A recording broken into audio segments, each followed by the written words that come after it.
या okay.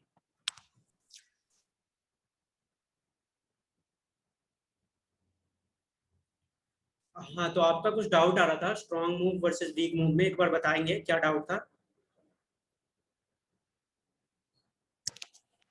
No आपने strong move जो एक्सप्लेन किया उसका मतलब ये है कि जब एवरेज वॉल्यूम एक्चुअल वॉल्यूम से कम है तब वो उसको स्ट्रॉन्ग वॉल्यूम कहते हैं, स्ट्रॉन्ग राइट, मूव कहते हैं.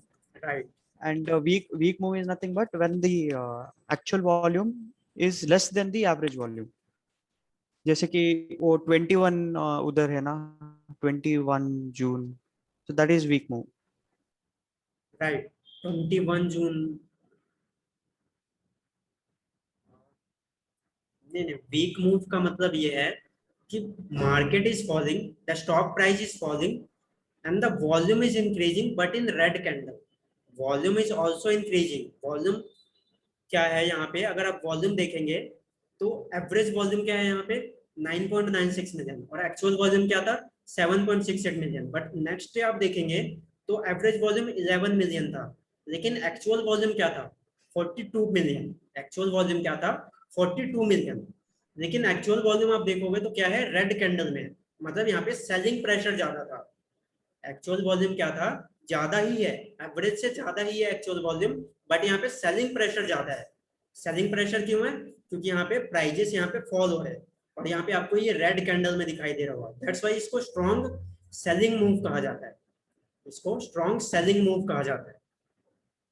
हाँ correct, but 23rd June it was weak selling move. हाँ, 23 जून को आप एक वीक मूव कह सकते हो। यहाँ पे सेलिंग की अच्छी कंफर्मेशन नहीं है, क्योंकि आई थिंक आप चेक करोगे तो 23 या 22 को रिलायंस का क्या था, एजीएम था, एनुअल जनरल मीटिंग। तो उस दिन क्या था, Correct. कंफ्यूजन कंफ्यूजन चल रही थी मार्केट में बहुत ज्यादा। तो ना तो लोग ज्यादा सेल कर रहे थे ना ज्यादा बाई कर रहे थे। एक कंफ्यूजन टाइप का मार्केट क्रिएटेड था वहां पे, राइट। इसलिए यहाँ पे एवरेज वॉल्यूम से एक्चुअल वॉल्यूम कम है। लेकिन उसके बाद लोगों को पूरी की पूरी कंफर्मेशन मिल गई कि रिलायंस ने कुछ अच्छा काम नहीं किया लास्ट ईयर में। इसलिए यहाँ पे देख सकते हैं कितना एवरेज वॉल्यूम से ज्यादा वॉल्यूम एक्चुअल में आया मार्केट में। Okay. राइट, क्लियर है? हाँ yeah. Okay, So 29th will be considered as strong move, right? 29th June, 29th June. Just a second, wait for minute.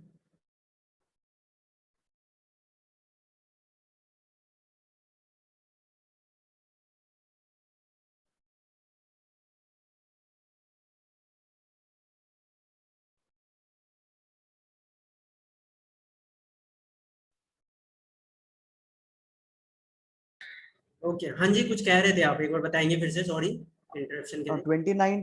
29th June will be considered as strong selling move. Right, 29 9th, June 29th. हाँ twenty वही nine वही वही. या ये भी एक strong selling ही है। इसके बाद भी देखेंगे तो मार्केट क्या हुआ यहाँ पे। यहाँ पे सेलिंग का मीनिंग बताता हूँ। यहाँ पे अपर भी क्या है, ज्यादा है। इसका मतलब आपको बताया गया था कि यहाँ पे क्या है, सेलर्स का प्रेशर ज्यादा है। आप देख पा रहे होंगे अपर भी बड़ा है, बॉडी बिल्कुल छोटी है, राइट। इसका मतलब क्या होता है यहाँ पे कि यहाँ पे भी सेलिंग का प्रेशर बहुत ज्यादा है। एक सेकेंड, ये देखेंगे तो यहाँ पे अपर भी ज्यादा है, राइट। तो इसका मतलब आपको Yeah. पता ही होगा कि यहाँ पे क्या है, सेलिंग प्रेशर ज्यादा है। क्या किया, बायर्स ने प्राइजेस को यहाँ से अपसाइड तक लेके जाने की कोशिश करी यहाँ तक, बट बायर्स यहाँ तक सस्टेन कर नहीं पाए। बायर्स ने यहाँ तक प्राइस को सस्टेन करने में सक्सेसफुल नहीं रहे और यहाँ पे सेलर्स की एंट्री हुई और सेलर्स ने क्या किया, अगेन स्टॉक को क्या किया, नीचे की साइड फॉल करवा दिया, राइट। तो यहाँ पे भी एक स्ट्रॉन्ग सेलिंग प्रेशर था। क्यों, क्योंकि स्टॉक एक अपर लेवल तक गया, अच्छे खासे लेवल तक गया, ऑलमोस्ट 20 रुपीज के अप्रॉक्स में अपसाइड तक मूव किया, देन उस लेवल को सस्टेन नहीं कर पाया। वहां से सेलर्स आए और सेलर्स ने क्या किया, अगेन यहाँ पे स्टॉक को गिरा दिया। एवरेज वॉल्यूम देखेंगे तो 10 मिलियन के अप्रॉक्स है यहाँ पे और एक्चुअल वॉल्यूम देखेंगे तो 12.5 मिलियन है। ऑलमोस्ट दो एक और मिलियन ज्यादा है। डाउट है. हाँ जी। The previous candle, the closing is a little lower than the next day candle. So it should have formed a green candle, right? Why did it form red? Where? हाँ, ये जो candle है आपने जो marker रखा है, Okay, इसका closing है how much 2086 is the closing. right. But next day का आप जाइए नेक्स्ट डे. हाँ, इसका क्लोजिंग है 2087, हायर है. इसका मतलब प्राइस थोड़ा हायर रेंज पे क्लोज हुआ. इसका मतलब ग्रीन कैंडल होना चाहिए था ना. नहीं नहीं, इसका डिसाइड होता है सेम डे के ओपनिंग से. इसका सेम डे का आप ओपनिंग प्राइस देखो एक बार. सेम डे का ओपनिंग प्राइस क्या अच्छा है इसका. अच्छा अच्छा, ओके. यहाँ ओपनिंग पे प्राइस क्या क्या हुआ, है इसका? रिलायंस इंडस्ट्रीज 2 से 3 रुपए गैप अप ओपनिंग दिया. इसको गैप डाउन और गैप अप ओपनिंग का थ्योरी होता है एक.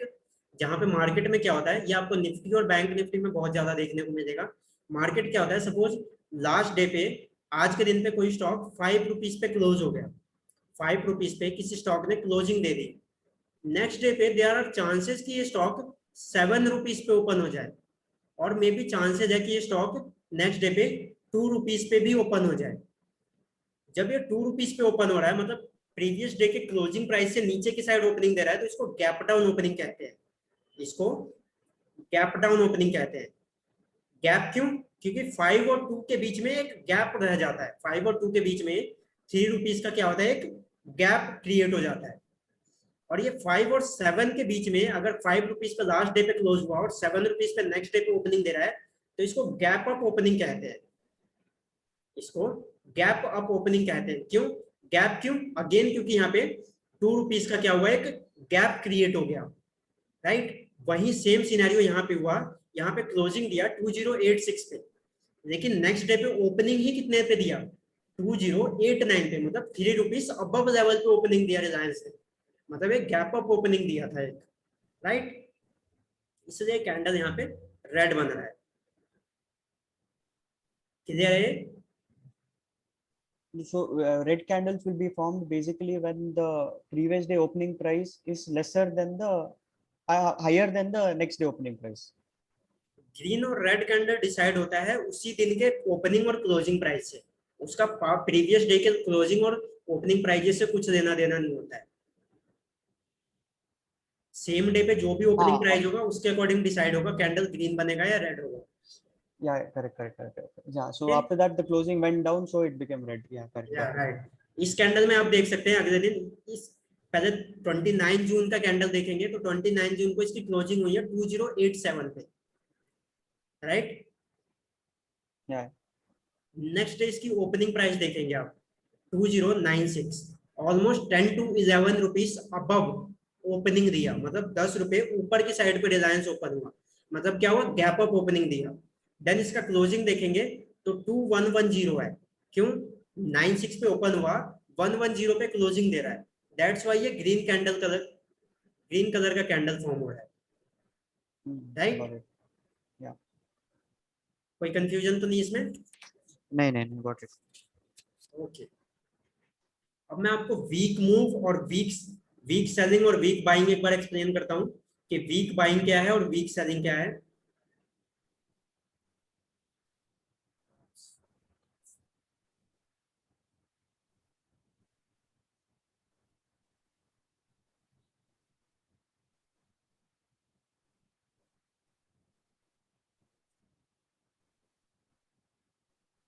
ओके.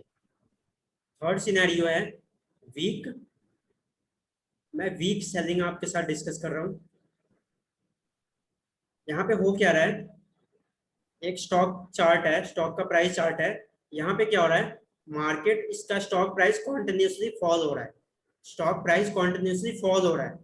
बट वॉल्यूम का चार्ट क्या हो रहा है, एवरेज वॉल्यूम से अबव साइड में ट्रेड, लोअर साइड में ट्रेड हो रहा है. सपोज ये एवरेज वॉल्यूम था, पहले इसका एवरेज वॉल्यूम अप साइड में था. देन क्या हो रहा है, वॉल्यूम यहाँ पे कम होता जा रहा है. ये सारे रेड कैंडल ही बन रहे हैं, बट रेड कैंडल क्या होते जा रहे हैं, छोटे होते जा रहे हैं. ये सारे रेड कैंडल छोटे होते जा रहे हैं. मतलब यहाँ पे वॉल्यूम भी क्या हो रहा है, डिक्रीज होता जा रहा है. वॉल्यूम भी क्या हो रहा है, यहाँ पे डिक्रीज होता जा रहा है. स्टॉक का प्राइस चार्ट है ये.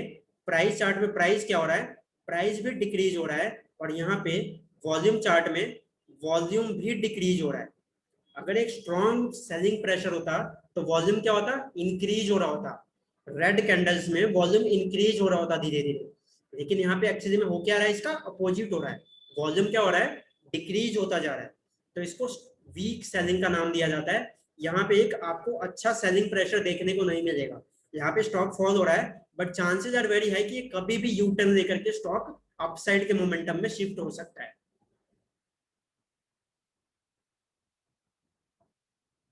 क्लियर है वीक सेलिंग? या ओके। अब मैं वीक बाइंग का सिनेरियो आपके साथ डिस्कस करता हूँ कि वीक बाइंग क्या होगा।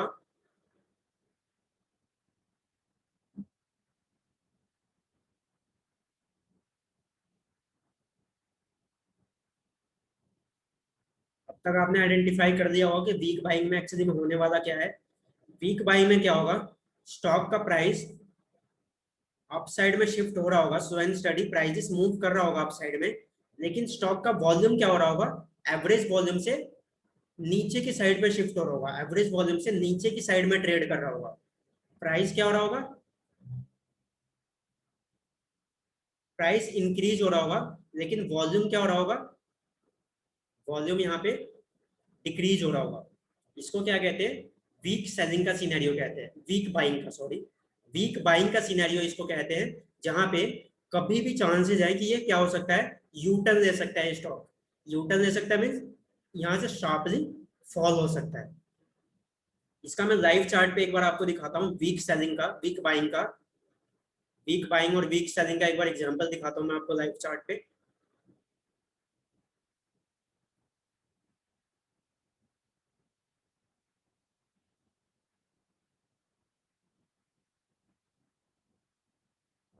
एक सेकंड, कुछ स्टॉक्स थे जिनमें मैंने आइडेंटिफाई किया हुआ था, मैं एक बार उनको आइडेंटिफाई कर लेता हूँ।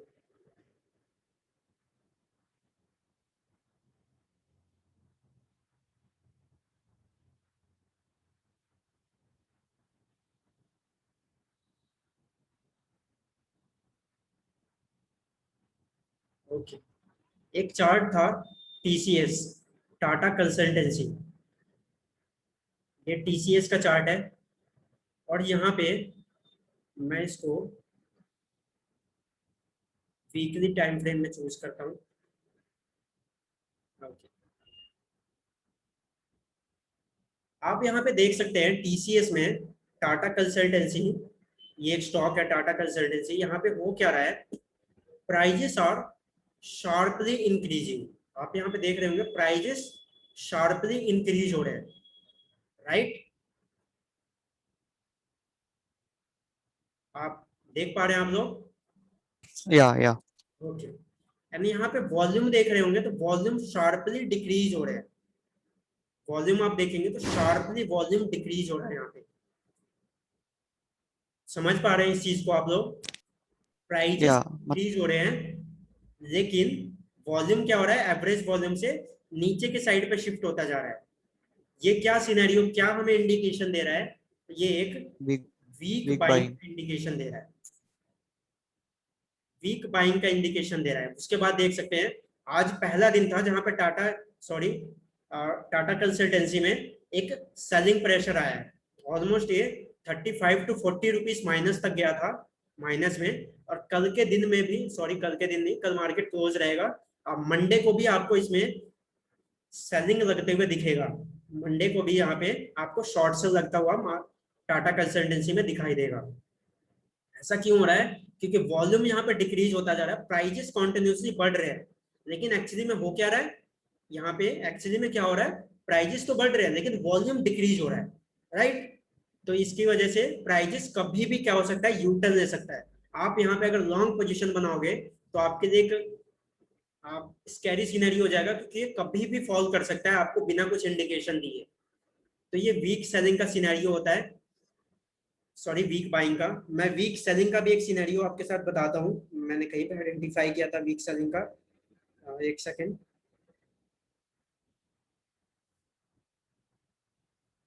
कुछ और स्टॉक है जहां पे वीक बाइंग के सिनेरियो जब भी मिल रहे हैं, मैं उनमें भी एक बार आपको दिखा देता हूँ।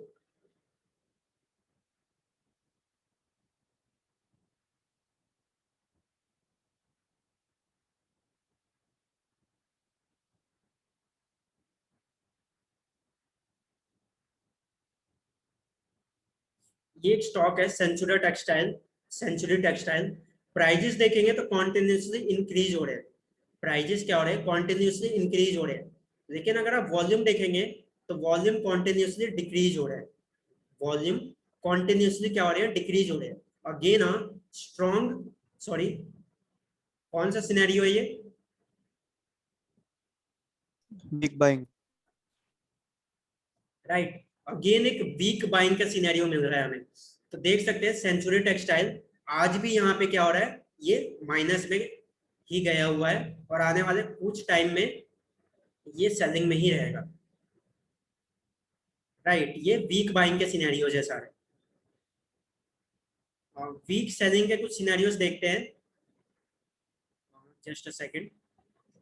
जहां पे क्या होगा, स्टॉक के प्राइजेस फॉल हो रहे होंगे, स्टॉक का प्राइस फॉल हो रहा होगा, लेकिन वॉल्यूम क्या हो रहा होगा, वॉल्यूम इंक्रीज हो रहा होगा। स्टॉक का प्राइस फॉल हो रहा होगा लेकिन वॉल्यूम इंक्रीज हो रहा होगा। कुछ ऐसे सिनेरियोस देखते हैं अगर मिलते हैं तो। नो, वॉल्यूम डिक्रीज ना। या sorry, volumes are also decreasing. Stock prices are falling but volumes are also decreasing. Means वो अच्छा सेलिंग का सिनेरियो नहीं है, वहां से कभी भी मार्केट क्या हो सकता है, यूटर्न लेकर के अपसाइड में मोमेंटम कर सकता है। जस्ट अ सेकंड, मैं आइडेंटिफाई कर देता हूँ कहाँ पे मिलेगा।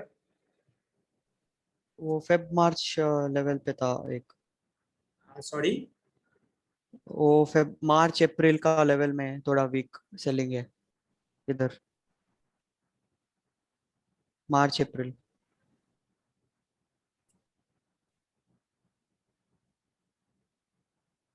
राइट, यहाँ पे भी कह सकते हैं आप, यहाँ पे स्टॉक क्या हो रहा है, फॉल हो रहा है, मतलब एक सेलिंग प्रेशर है यहाँ पे। यहाँ पे सेलिंग प्रेशर है, साथ में आप देखेंगे तो वॉल्यूम भी यहाँ से कॉन्टिन्यूसली आपको ऑलरेडी डिक्रीज होता हुआ दिखाई देगा। उसके बाद मार्केट ने यहाँ से मोमेंटम करना शुरू किया है अपसाइड में। उसके बाद देख सकते हैं स्टॉक प्राइस भी अपसाइड में जा रहा है और यहाँ पे वॉल्यूम भी अपसाइड में मोमेंटम शिफ्ट हो रहा है। राइट, देन उसके बाद ये स्ट्रॉन्ग बाइंग का सिनेरियो बना था। लॉकडाउन, ये लॉकडाउन का फेस है, जब फर्स्ट टाइम हमारे यहाँ पे लॉकडाउन लगा था ड्यू टू कोरोना वायरस। उसके बाद क्या हुआ था, मार्केट शार्पली फॉल हुआ था, 50% के अप्रोक्स मार्केट क्या हो गया था, फॉल हो गया था।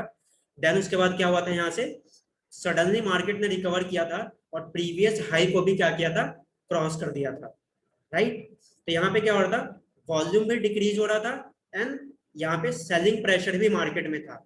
तो सेलिंग तो था मार्केट में, नो डाउट, लेकिन क्या था, यहाँ से चांसेस थे कि मार्केट यहाँ से क्विकली क्या होगा, रिकवर कर जाएगा। तो ये बट सिनेरियोज होते हैं वीक बाइंग और वीक सेलिंग के। I have one doubt. हाँ जी बताइए। जब आपने उधर देखा है कि प्राइसेस बहुत शार्पली, सो प्राइसेस का उतना इम्पैक्ट तभी गिरावट उतना तभी आ सकता है जब सब लोग बेचने चालू करेंगे, correct? Right, So that means the volume they are dealing with should be more, right? So how come we are seeing weak movement there? यहाँ पे ना मैंने आपको एवरेज वॉल्यूम का एक कॉन्सेप्ट बताया। एवरेज वॉल्यूम का कॉन्सेप्ट क्या है कि पास्ट के डाटा को एनालाइज करना, मतलब पास्ट में इतने लोग बेच रहे थे, मगर मैं कहता हूँ पास्ट में 20 लोग थे जो बेच रहे थे एक स्टॉक को। पास्ट में क्या हो रहा था, 20 पीपल्स आर सेलिंग, लेकिन अभी क्या हो रहा है, 20 लोग नहीं, सिर्फ 5 लोग बेच रहे हैं। तो सेलिंग तो Okay. इसको भी आप कहोगे ना, सेलिंग तो अभी भी है मार्केट में, 5 लोग तो अभी भी सेल कर रहे हैं। लेकिन पास्ट से अगर मैं कंपेयर करूं तो पास्ट में तो 20 peoples are selling, but right now only 5 peoples are selling. Right, तो अब सेलिंग प्रेशर कम होता जा रहा है। कभी भी चांसेस है कि वो 5 लोग भी जो अभी सेल कर रहे हैं वो साइड हो जाए और यहाँ से क्या हो जाए, बायर्स एक्यूमुलेट होना शुरू हो जाए। राइट, बट वो मैटर नहीं करता है ना कि 5 सेलर्स है या 10 सेलर्स है, वो क्वांटिटी ऑफ शेयर्स कितना सेल करते हैं वो मैटर करता है ना। नहीं नहीं, मैं क्वांटिटी के टर्म्स में ही बता रहा था आपको। क्वांटिटी के टर्म्स में मैं एक्सप्लेन करता हूँ। सपोज पहले क्वांटिटी अगर मान लेते हैं 100 शेयर्स जो सेल कर रहे थे, 100 शेयर्स मार्केट में थे जो कि सेलिंग प्रेशर में थे। राइट, मार्केट में सपोज आप ही थे आज से 5 दिन पहले मार्केट में 100 क्वांटिटी एक शेयर के बेचना चाहते थे। आपने सपोज टाटा मोटर्स के स्टॉक को बाई कर रखा था, आप उसके 100 शेयर्स बेचना चाहते थे। राइट, आपने बेच दिया था।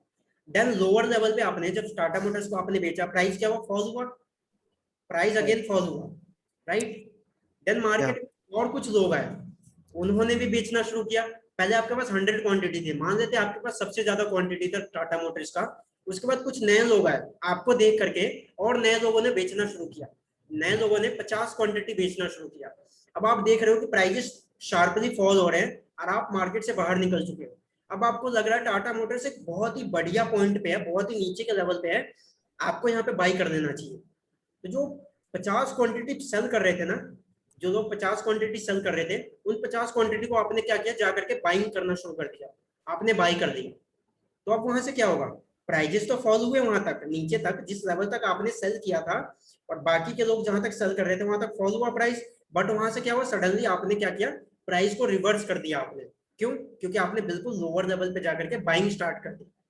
इसलिए ऐसा होता है कि लोअर लेवल पे जब भी कोई स्टॉक जाता है ना, कोई भी स्टॉक जब किसी सपोर्ट लेवल पे जाता है, सपोज ये एक सपोर्ट एरिया है और ये एक रेजिस्टेंस एरिया है, तो जैसे ही स्टॉक सपोर्ट एरिया पे जाता है ना, तो यहाँ पे बहुत सारे बायर्स एक्यूमुलेट हो जाते हैं, और इनको लगता है कि ये बहुत ही अच्छे रेंज में हमें मिल रहा है, बहुत ही सस्ते प्राइस पे मिल रहा है, तो यहाँ से क्या करते हैं, ये बाइंग करना शुरू कर देते हैं।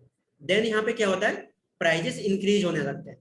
देन वैसे ही सेम रेजिस्टेंस लेवल पे जैसे ही प्राइस जाता है अपर लेवल पे, जिन्होंने पहले बाई किया होता है उन्हें लगता है कि प्राइस बहुत इंक्रीज हो चुका है, यहाँ से ये कभी भी फॉल हो सकता है, तो ये क्या करते हैं, सेल करना स्टार्ट कर देते हैं, राइट। तो बायर्स और सेलर्स सेम ही होते हैं मार्केट में, बस डिफर करता है कि उस टाइम पे आप बाई कर रहे हो या सेल कर रहे हो, वहां पे क्वांटिटी डिफर कर जाती है। आप एक टाइम पे क्या कर रहे थे, 100 शेयर सेल कर रहे थे, आप एक टाइम पे 100 क्वांटिटी सेल कर रहे थे। देन सडनली क्या हुआ, आपको प्राइजेस नीचे मिला, आपको प्राइस और नीचे मिला, आपने 100 क्वांटिटी सपोज सेल किया था 150 रुपीज पे, अब आपको ये सेम 100 क्वांटिटी बाई करने के लिए मिल रहा है सपोज 75 रुपीज पे, तो आप इसको बाई करना पसंद करोगे। और जब आप यहाँ पे इस प्राइस पे बाई करना स्टार्ट कर दोगे कि हाँ एक अट्रैक्टिव प्राइस है आपके लिए, तो यहाँ से स्टॉक क्या होगा, अपसाइड में मोमेंटम शिफ्ट हो जाएगा। Yeah, that part I understood, but I'm talking about like when there is such sharp decrease in the price, but how can the number of volumes being, I mean, the number of shares being transacted in the market reduce? No no, That is what I'm asking. I am comparing that with average volume. उसके लिए मैंने Okay, एक okay. Comparison आपको दिया कि आप compare किससे करोगे, जो एक्चुअली में अभी वॉल्यूम ट्रेड हो रहा है। मैं आपकी बात से एग्री करता हूँ कि अभी सारे लोग सेल कर रहे हैं, इसलिए प्राइस यहाँ पे क्या हो रहा है, फॉल हो रहा है, प्राइस इसलिए यहाँ पे फॉल हो रहा है, राइट। सारे लोग जब सेल कर रहे हैं तभी प्राइस फॉल हो रहा है। लेकिन यहाँ पे अगर Hmm. मैं कह रहा हूँ कि वीक सेलिंग है, तो वीक सेलिंग का क्या मतलब है, यहाँ पे एवरेज वॉल्यूम ज्यादा है in comparison to actual volume, average volume Yeah, ज्यादा है in got it, comparison got to it. Actual, right. मतलब उससे पहले उससे ज्यादा वॉल्यूम में डील किया था, इसलिए वो थोड़ा कम। Got it, got it. उससे पहले वॉल्यूम ज्यादा था, अभी वॉल्यूम क्या हो गया, कम हो गया, अभी मार्केट शार्प फॉल आ रहा है, लेकिन उससे पहले ज्यादा वॉल्यूम था। उससे पहले ज्यादा वॉल्यूम था, इसका मतलब इसका इंडिकेशन हमें पहले ही मिल गया था कि मार्केट में फॉल तो आने वाला है, लेकिन उसको अब आप आइडेंटिफाई कर रहे हो जब वॉल्यूम कम हो चुका है मार्केट में। अब यहाँ से कभी भी यू टर्न ले सकता है, तो आप इस पॉइंट पे अभी इसको सेल नहीं कर सकते हो, right. Yeah, got it, got it. When you compare it with that average volume, it makes sense. Yeah, correct. Right, we are only comparing it with average volume, otherwise comparison के लिए हमारे पास और कुछ है थोड़ी ना। हम क्या कर रहे हैं, पांच डाटा से ही इसको कंपेयर कर रहे हैं, करंट में जो भी चल रहा है उसको पांच डाटा से हम क्या कर रहे हैं, कंपेयर कर रहे हैं। Yeah. ओके, तो यहाँ तक हमने 3 टॉपिक कवर किए हैं, 2 अभी भी है, सेशन आगे कंटिन्यू कर पाएंगे आप लोग? No, I have one other meeting at 6. Actually it's 6, 2 topic अभी रह रहे Yeah. हैं कि इन क्रिटिकल लेवल्स पे आपको ट्रेड कैसे लेना है, आपके स्टॉप लॉसेस कैसे होंगे, और उसके बाद इन सारी चीजों को एक साथ मिक्स करके हमें ट्रेड कैसे देना है, ये चीजें हमें अभी डिस्कस करनी है। हाफ एन आवर का सेशन मुझे और लगेगा अभी, तो बता हम देंगे। 6:40 को स्टार्ट करें क्या? मेरे को 6:35 तक एक क्लास एक मीटिंग है, 6 to 6:35. एक्चुअली हमारे यहाँ पे आज थोड़ी आंधी तूफान आ रही है, तो उसकी वजह से फिर अभी डिस्कनेक्ट करूंगा तो सेशन अरेंज हो नहीं पाएगा आज के दिन पे। तो इज इट ओके अगर मैं Okay. कल इवनिंग में आपका session arrange? No problem. We can do it tomorrow. Okay then, thank you so much. आज का सेशन यहीं पे एंड करते हैं। नेक्स्ट जो Yeah. सेशन होगा वो कल के दिन पे हम अरेंज करेंगे, टाइमिंग्स हम डिस्कस कर लेंगे। आप Okay. दोनों Okay. एक बार Thank you, bro. आप बता देंगे व्हाट्सएप पे टाइमिंग जो भी होगा उसके अकॉर्डिंग सेशन अरेंज कर लेंगे। Okay. Done. Done. Thank you, bro. Okay, thank